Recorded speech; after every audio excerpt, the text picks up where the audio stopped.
یہ لوگ تو بتانا پڑے گا کہ میں بھی کچھ یہ نہیں تو ہوں، کلٹ نسل در تم ہو نسل سارا۔ چلے گا، پھر یہ تو کلٹ نسل در نسل چلے گا نا.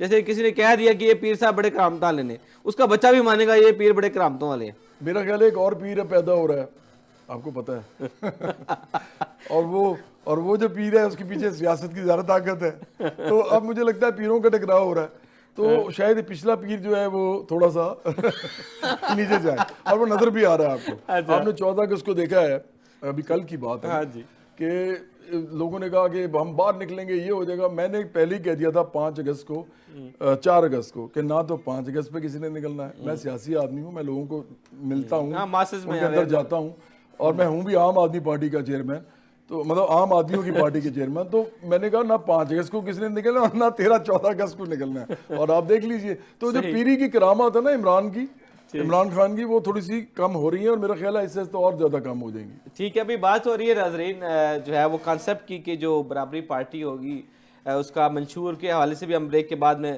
بات کریں گے، اور تفصیلاً ڈسکس کریں کہ جواد احمد صاحب کا جو کانسیپٹ ہے ایکویلٹی کا، برابری پارٹی، ایکویلٹی، مساوی حقوق.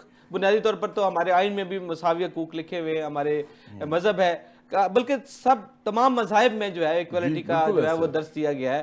تو پھر کیوں نہیں ہمارا معاشرہ اس طرف آتا؟ ہمارے حکمران، ہمارے جو لوگ با اختیار ہے، وہ عام آدمی کے حقوق کو غصب کر کے تو بیٹھ جاتے ہیں، لیکن ان کے بارے میں، ان کے حقوق کے بارے میں کبھی بات نہیں ہوئی. مزید جانیں گے، مزید ڈسکس کریں گے اس حوالے سے ایک بریک کے بعد دوبارہ حاضر ہوتے ہیں. جی.